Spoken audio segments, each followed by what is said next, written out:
Film की शुरुआत में हम लेना और उसकी बेटी जेनी को देखते हैं। दरअसल लेना के पति ने उसे छोड़ दिया था और अब लेना अपनी बेटी जेनी के साथ रहती थी और दोनों माँ बेटे ही एक दूसरे का सहारा थे। जिसके बाद अगले सीन में हम देखते हैं कि लेना और जेनी मार्केट गए होते हैं और जब जेनी अपने लिए कुछ बुक्स देख रहा होता है तभी उसके पास एक आदमी आता है जिसका नाम जैक था। जैक को चोट लगी थी इसलिए वो जेनी से उसकी मदद करने के लिए कहता है, जिस पर जेनी उसे साफ मना कर देता है और कहता है मैं अपनी मॉम के साथ यहाँ आया हूँ। जिसके बाद जैक जेनी के साथ उसकी मॉम के पास जाता है और उससे अपनी मदद करने के लिए कहता है, जिस पर लेना भी जैक को साफ मना कर देती है। जिसके बाद जैक जेनी की गर्दन पकड़कर लेना को धमकी देता है जिससे लेना डर जाती है और उसकी मदद करने के लिए मान जाती है और फिर जैक लेना की कार में आकर बैठ जाता है। जिसके बाद लेना जैक से पूछती है कि तुम्हें कहाँ जाना है, जिस पर जैक कहता है कि मुझे थोड़ी देर आराम करना है इसलिए तुम मुझे अपने घर ले चलो। दरअसल जैक को लेना के दोनों बड़े बड़े तरबूज पसंद आ गए थे और वो लेना की गुफा में धमाके करना चाहता था। जिसके बाद जेनी जैक से पूछता है कि तुम्हें यह चोट कैसे लगी, जिस पर जैक उन्हें बताता है कि मैं जेल से भाग कर आया हूँ। मुझे पुलिस वाले हॉस्पिटल ले गए थे जहाँ मेरी सर्जरी होने वाली थी। वहीं मैं हॉस्पिटल के सेकंड फ्लोर से कूद कर भाग गया जिसकी वजह से मुझे चोट लग गई। जिसके बाद अगले सीन में हम देखते हैं कि सब घर पहुंच जाते हैं। जिसके बाद जैक लेना से कहता है कि मुझे आज तुम अपने घर पर रुकने दो क्योंकि मेरे पीछे पुलिस पड़ी है, जिस पर लेना साफ मना कर देती है। तब जैक लेना से कहता है कि मैं तुम लोगों को कोई नुकसान नहीं पहुंचाऊंगा और मैं घर के कामों में तुम लोगों की मदद भी करूंगा। जिसके बाद उन सबको न्यूज़ से पता चलता है कि जैक ने मर्डर किया है और शहर की सारी पुलिस उसे ढूंढ रही है। न्यूज़ से जैक के बारे में पता चलने के बाद जैक लेना को रस्सी से बांध देता है और अपने हाथों से खाना बनाकर लेना को खिलाता है क्योंकि वो यहाँ से जाने से पहले लेना की गुफा में अपने औजार से धमाके करना चाहता था। वहीं रात के समय जेनी को लगता है कि कहीं जैक उसकी मॉम के साथ कुछ गलत न कर दे, इसलिए वो देखने के लिए जाता है और देखता है कि जैक वहीं हॉल में सो रहा होता है और लेना अपने कमरे में सो रही होती है। जिसके बाद अगले सीन में हम देखते हैं कि जैक और जेनी साथ में ब्रेकफास्ट कर रहे होते हैं और दोनों एक दूसरे से बातें भी कर रहे होते हैं। वहीं जेनी जैक को बताता है कि मेरे डैड ने मेरी मॉम को एक लड़की की वजह से डिवोर्स दे दिया, जिस पे जैक कहता है कि तुम्हारे डैड बेवकूफ़ हैं, कोई भला इतनी सुंदर औरत को कैसे छोड़ सकता है। जिसके बाद हम देखते हैं कि जैक घर के कामों में उन लोगों की मदद करता है और एक दिन जब लेना जैक की चोट पर दवा लगा रही होती है तभी उनके घर पर कोई आ जाता है। यह देखकर जैक लेना को पकड़ लेता है और जेनी से कहता है कि गेट खोलो और मेरे बारे में किसी से कुछ मत कहना। जिसके बाद जेनी गेट खोलता है तो उसके नेबर आए हुए होते हैं जो जेनी को उसके मॉम के बारे में पूछते हैं, जिस पे जेनी कहता है कि मॉम घर के कामों में बिजी है। जिस पे उनका नेबर जेनी को फ्रूट देता है और कहता है कि जेल से एक कैदी भाग गया है और तुम बिना अपने मॉम के गेट मत खोलना। जिसके बाद जैक जेनी की तारीफ करता है, जिस पे लेना जेनी को अंदर भेज देती है और जैक से कहती है कि तुम मेरे बेटे से दूर रहो और उसे झूठ बोलना मत सिखाओ। जिसके बाद अगले सीन में जैक लेना और जेनी के साथ मिलकर कुछ डिश बनाने लगता है और जैक लेना के बड़े बड़े तरबूज देखकर उसके पास आने लगता है और उसके हाथ पकड़कर उसे डिश बनाना सिखाने लगता है। लेना भी डिवोर्स के बाद से अकेली थी इसलिए वो भी जैक को अपने पास आने से मना नहीं करती। जैक लेना के बड़े बड़े तरबूज देखकर खुद पर कंट्रोल नहीं कर पा रहा होता है और लेना भी अब पूरी तरीके से गर्म हो चुकी होती है और अब लेना भी जैक से अपनी गुफा में धमाके कराना चाहती है। जिसके बाद लेना जेनी को उसके रूम में भेज देती है और जैक के पास आ जाती है और फिर जैक लेना की गुफा में धमाके करने लगता है। जब जैक लेना की गुफा में धमाके कर रहा होता है तभी उसे पुलिस की गाड़ी की आवाज़ आती है जो उसी इलाके में जैक को ढूंढ रही होती है।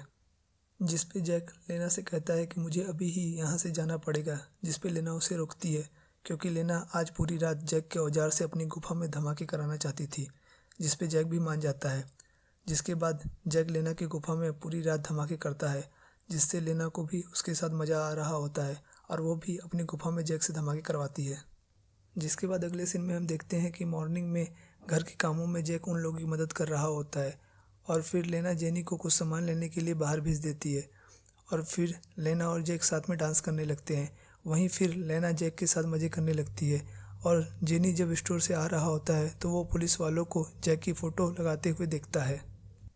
जिसके बाद जेनी घर आ जाता है। उसके थोड़ी देर बाद लेना की एक फ्रेंड उसके घर आ जाती है, जिस पर जेनी भागकर उसके पास जाता है और कहता है आप यहीं रुकिए, मैं अपनी मॉम को बुला कर लाता हूँ। जब लेना वहाँ आती है तो लेना की फ्रेंड उससे कहती है कि मैं कुछ काम से बाहर जा रही हूँ, इसलिए तुम मेरे बेटे का ध्यान रखना। जिस पर लेना उसे मना करती है बट उसकी फ्रेंड की बहुत रिक्वेस्ट पर वो मान जाती है। उसके फ्रेंड के जाने के बाद जैक उसके फ्रेंड के बेटे के सामने आ जाता है और बोलता है कि चलो हम सब बेसबॉल खेलते हैं, और फिर सब मिलकर बेसबॉल खेलने लगते हैं। वहीं जैक लेना को भी बेसबॉल खेलना सिखाने लगता है। वहीं रात में सब टीवी देख रहे होते हैं, तभी लेना की फ्रेंड अपने बेटे को लेने आ जाती है, और लेना की फ्रेंड का बेटा टीवी में जैक की फ़ोटो को देखकर तेज-तेज से चिल्लाने लगता है, बट लेना की फ्रेंड को समझ नहीं पाती और अपने बेटे को एक थप्पड़ लगा देती है। जिसके बाद अगले सीन में हम देखते हैं कि लेना और जैक जेनी को लाइब्रेरी भेजते हैं ताकि लेना जैक से अपनी गुफा में धमाके करा सके। और जब जेनी लाइब्रेरी पहुंचता है तो वहां वो एक लड़की से मिलता है जिसने जेनी के स्कूल में ही एडमिशन लिया है, जिसका नाम न्यू था। वहीं न्यू जेनी को बताती है कि मेरी मॉम ने मुझे एक आदमी की वजह से यहाँ भेज दिया है ताकि वो उस आदमी के साथ खुश रह सकें। जिस पे जेनी कहता है कि मेरे घर पे भी कुछ दिन से एक आदमी आया है जिसके साथ मेरी मॉम बहुत खुश रहती हैं। जिस पे न्यू जेनी से कहती है कि एक दिन तुम्हारी मॉम तुम्हें भी अपने से दूर कर देंगी उस आदमी की वजह से। जिसके बाद जब जेनी घर वापस आता है तो देखता है कि घर में बहुत लाउड स्पीकर पर गाने बज रहे होते हैं और लेना जैक के साथ डांस कर रही होती है।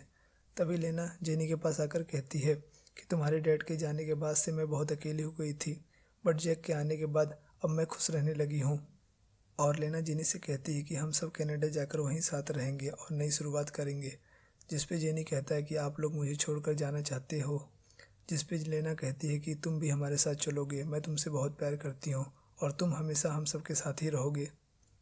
जिसके बाद अगले दिन सब सामान पैक कर रहे होते हैं, तभी जेनी बाहर अपनी फ्रेंड न्यू से मिलने चला जाता है और वो न्यूज़ को बताता है कि हम तीनों कनाडा जा रहे हैं हमेशा के लिए। यह सुनकर न्यू जेनी को किस कर लेती है। वहीं दूसरी ओर हम देखते हैं कि लेना अपने पास्ट के बारे में जैक को बताती है कि जेनी के होने के बाद मैं और मेरे हस्बैंड ने बहुत बार दूसरे बच्चे के लिए ट्राई किया, बट हर बार मेरा मिसकैरेज हो जाता था, और लास्ट बार जब हमने ट्राई किया तो मेरा बच्चा मरा हुआ पैदा हुआ। और वो जैक से कहती है कि मैं तुम्हें कोई बच्चा नहीं दे सकती। जिस पर जैक कहता है कि आज से जेनी ही हम दोनों का बेटा है। वहीं जैक भी अपने पास्ट के बारे में लेना को बताता है कि उसकी भी एक वाइफ थी और उन दोनों का भी एक बच्चा था। जैक की वाइफ का कई लोगों के साथ अफेयर था। यह बात जैक को पता चलने पर जैक गुस्से में अपनी वाइफ को धक्का देता है, जिससे उसकी वाइफ का सर टकराने से उसकी मौत हो जाती है और वहीं उसके बच्चे की भी पानी में डूबने से मौत हो जाती है। वहीं दूसरी ओर जेनी जब घर आ रहा होता है तो रास्ते में एक पुलिस वाला जेनी से पूछता है कि तुम कहाँ जा रहे हो। जिस पे जेनी उसे बोलता है कि मेरा घर पास में है और मैं घर जा रहा हूँ। जिसके बाद पुलिस वाला जेनी को छोड़ने उसके घर तक आ जाता है। लेना पुलिस वाले को देखकर डर जाती है। वही कार में सामान देखकर पुलिस वाला लेना से पूछता है कि तुम लोग कहीं बाहर जा रहे हो। जिस पे लेना कहती है कि मैं घर का पुराना सामान बेचने बाहर जा रही हूँ। फिर पुलिस वाला वहाँ से चला जाता है। जिसके बाद जैक उन दोनों को बैंक जाकर कुछ पैसे लाने को कहता है। जब लेना और जेनी बैंक गए होते हैं और जैक घर पर अकेला होता है, तभी वहाँ लेना की फ्रेंड आ जाती है और वो जैक को वहाँ देखकर पूछती है कि तुम कौन हो। जिस पे जैक कहता है कि मैं लेना का फ्रेंड हूँ, बट घर में ज़्यादा सामान ना देखकर लेना की फ्रेंड जैक से पूछती है कि क्या लेना कहीं बाहर जा रही है। जिस पे जैक कहता है कि शायद हाँ, मुझे भी ऐसा लग रहा है। वहीं दूसरी ओर बैंक में ज़्यादा अमाउंट की वजह से कैशियर बैंक मैनेजर को वहाँ बुला लेता है और बैंक मैनेजर को उन पर शक होने लगता है, बट जेनी बीच में आकर बैंक मैनेजर से मजाक करने लगता है, जिस पे बैंक मैनेजर भी उन लोगों को पैसे दे देता है। और फिर जब वो दोनों घर आते हैं तब जैक जेनी से कहता है कि तुम्हारे डैड का कॉल आया था, क्या तुमने उन्हें कुछ बताया है। जिस पे जेनी भागता हुआ अपने डैड को कॉल करने जाता है। जैक और लेना भी उसके पीछे जाते हैं, लेकिन तभी उन्हें पुलिस की गाड़ी की आवाज़ आती है। जिस पे जैक लेना से कहता है कि मुझे अब सरेंडर करना पड़ेगा। इतना कहकर वो लेना को किस करने लगता है और फिर वो लेना और जेनी को बांध देता है ताकि पुलिस वालों को लगे कि जैक ने उन लोगों को किडनैप करके रखा था। जिसके बाद वो बाहर जाता है और पुलिस वाले जैक को गिरफ्तार कर लेते हैं और फिर अंदर आकर लेना और जेनी को रस्सी से छुड़ा देते हैं। जैक के जाने पर लेना को बहुत दुख होता है और अगले दिन लेना एक वकील के पास जाती है और वकील को सारी बातें बताती है, जिस पे वो कहता है कि तुमने जो किया है उस पर तुम्हें और जेनी दोनों के ऊपर केस हो सकता है।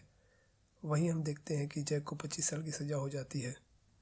जिसके बाद अगले सीन में हम देखते हैं कि जेनी अब बड़ा हो चुका है और उसकी एक गर्लफ्रेंड भी है और उसने एक रेस्टोरेंट भी खोल लिया है। एक दिन जेनी को जैक का एक लेटर आता है, उसमें लिखा होता है कि अब मैं जेल से छूटने वाला हूँ।